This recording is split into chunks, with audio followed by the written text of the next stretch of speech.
नमस्कार छात्रों, मैं आपका हिंदी अध्यापक रमकेश योगी सर की क्लास में आप सभी का स्वागत है।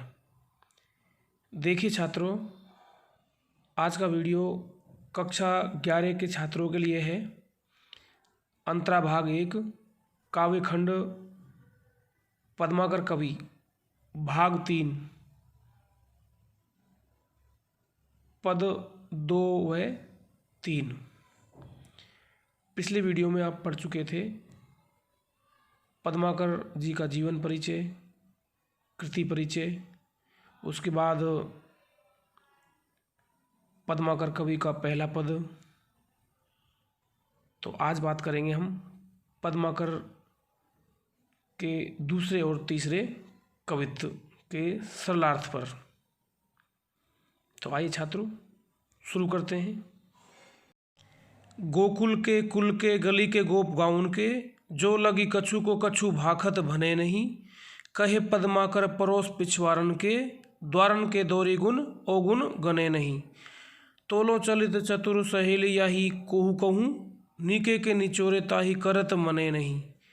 हो तो शाम रंग में चुराई चित चोरा चोरी, बोरत तो बोरों पे निचोरत बने नहीं।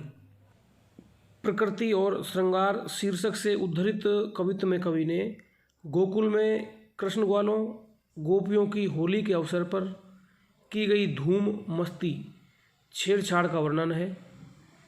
रंग खेलते खेलते गोपी किस प्रकार कृष्ण को अपना हृदय चोरी चोरी दे देती हैं, इसका सुंदर वर्णन है।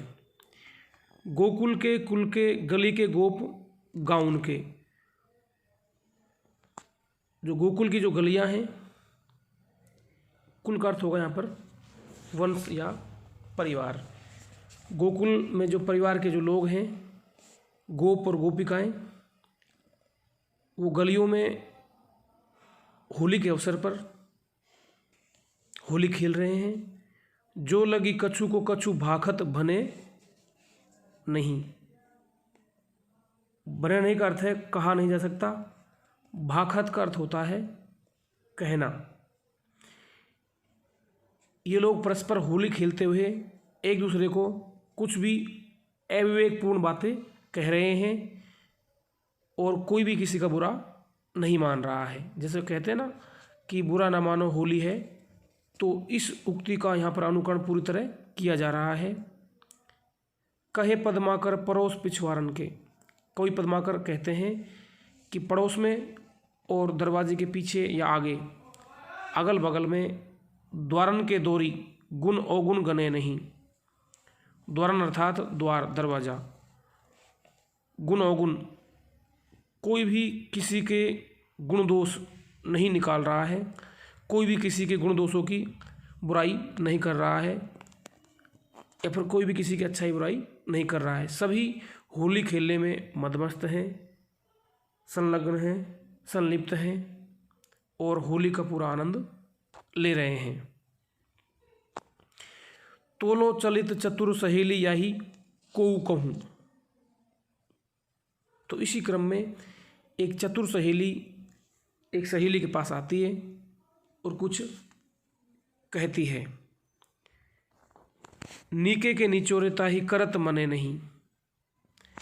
उस सहेली ने अपनी सहेली को रंग से सराबोर कर दिया, अर्थात उसको पूरी तरह रंग से रंग दिया।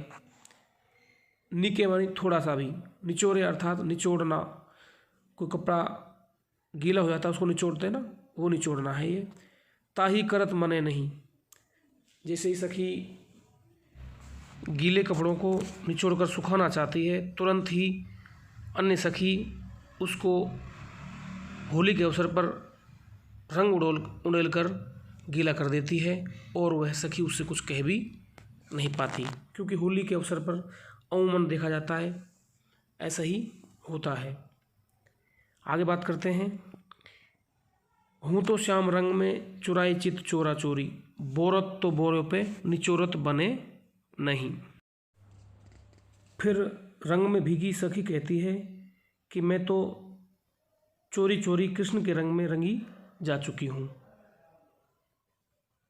अब अर्थात मेरा तन ही नहीं मन भी श्याम रंग में रंगा जा चुका है। चित्त का अर्थ यहाँ पर मन होगा, तन अर्थात शरीर। अब अपना मन श्याम रंग में रंगे जाने के पश्चात उससे मुक्त नहीं होना चाहती, इसलिए अपने रंग में भीगे कपड़े नहीं निचोड़ना चाहती। यहाँ पर श्याम रंग में श्लेष अलंकार है। श्याम का अर्थ यहाँ पर कृष्ण जी भी है और काला रंग भी है। गोपी श्याम द्वारा रंग डालने पर श्याम के रंग में रंगी जा चुकी है, अर्थात उनसे प्रेम करने लगी है। इस अनन्य प्रेम के कारण वह श्याम के डाले रंग को भी निचोड़कर अलग नहीं करना चाहती है। यहाँ पर बोरत का अर्थ है डुबोया, जबकि बोर्यो का अर्थ है डुबो दिया। आगे बात करते हैं इसके विशेष बिंदुओं पर। इस कवित्व में ब्रज भाषा का सुंदर प्रयोग हुआ है, तद्भव शब्दों का भी सुंदर प्रयोग किया गया है। कविता में लयबद्धता है, अर्थात इसे हम लयपूर्वक इसका गायन कर सकते हैं। कवित छंद का प्रयोग किया गया है, ये पद कवित छंद का था। श्याम रंग में श्लेष अलंकार है।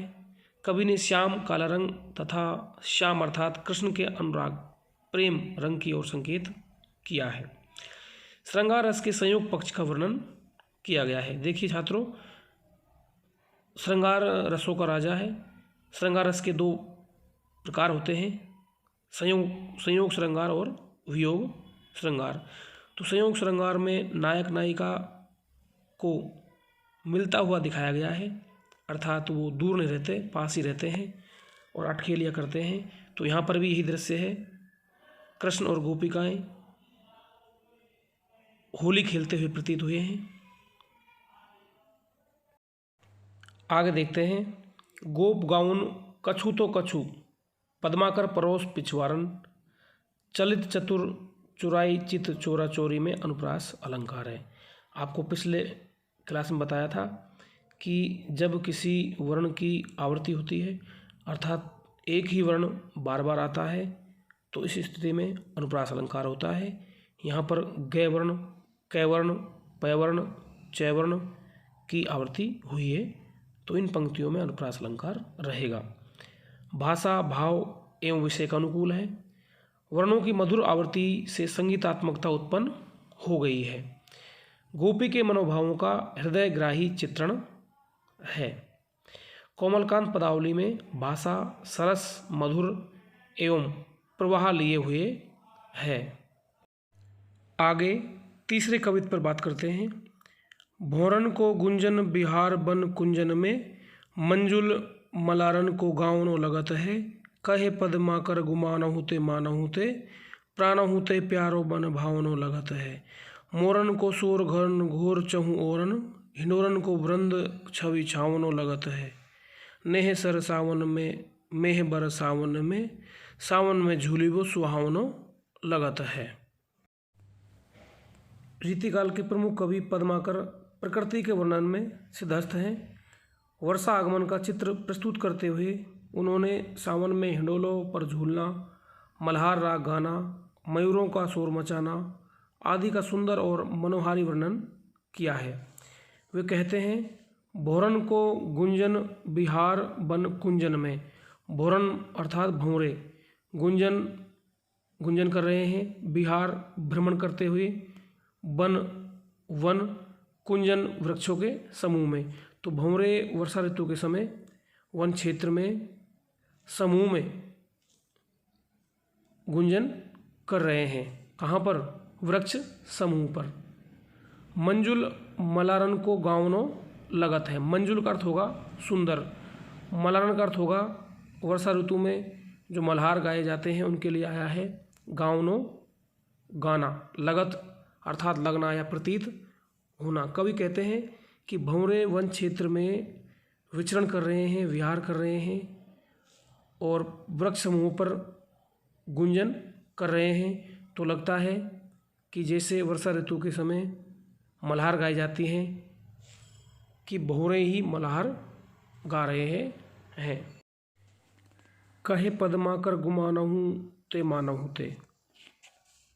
कवि आगे कहते हैं, कि प्रकृति में आए इस ऋतु परिवर्तन का प्रभाव अन्य प्राणियों के साथ साथ मानव मन में भी उमंग भरने वाला है। नाई का अपना घमंड, मान सम्मान सब कुछ त्याग कर यहाँ तक कि अपने प्राणों से भी ज़्यादा अपने प्रियतम से प्रेम करने लगती है। यहाँ पर गुमान का अर्थ होगा घमंड और मान का होगा मान सम्मान। मन भावनाओं का अर्थ होगा मन को प्यारा लगने वाला। लगत है अर्थात लगता है। आगे पढ़ते हैं इसी क्रम में। मोरन को शोर घन घोर चहु ओरन। वर्षा ऋतु में मोर पक्षी है, वो बादलों के गरजने से नृत्य करता है। और घनघोर अर्थात भयंकर। चहु ओरन चारों ओर, मोरों की चारों ओर आवाज़ है। हिंडोरन को वृंद छवि छावनो लगत है। हिंडोरन अर्थात हिंडोले, झूले। वृंद यहाँ पर होगा समूह। झूलों का जो समूह है, चारों तरफ झूले हैं और सभी झूले झूल रहे हैं। वो दृश्य है सभी को सुंदर लगता है। नेह सर सावन में मेह बर सावन में। सावन में झूली वो सुहावनो लगत है। नेह अर्थात प्रेम स्नेह, सर सावन, मेह अर्थात वर्षा बरसावन। तो वर्षा ऋतु में सावन के महीने में जैसे पानी बरसता है ऐसे मानो चारों तरफ प्रेम बरस रहा है। सावन में झूली वो सुहावनो लगत है। और सभी को सावन के महीने में वर्षा ऋतु में झूले पर झूलना सुहावना लगता है, अच्छा लगता है। तो चारों तरफ का दृश्य सुहावना है, मधुर है, प्रिय है और एकदम अच्छा माहौल बना हुआ है। इस कवित्व में पद्माकर ने वर्षा ऋतु का बिंबात्मक मनमोहक वर्णन किया है। सावन में भ्रमरों का गूंजना, मोरों का कूकना, मल्हार गाना तथा हिंडोलों पर झूलना प्यारा लगता है। ये सब प्रकृति के उपादान ही मानव में प्रेम उत्पन्न करते हैं। कवि प्रकृति का आलम्बन रूप में वर्णन करता है।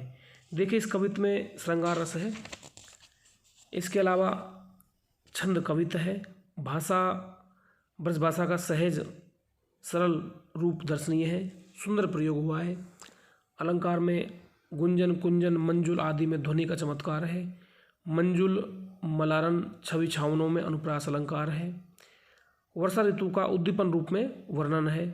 संपूर्ण पद ध्वन्यात्मकता के सौंदर्य से परिपूर्ण है। संगीतात्मकता के साथ साथ बिंब विधान दर्शनीय है। तो छात्रों, ये थे आज के 2 पद। इसी के साथ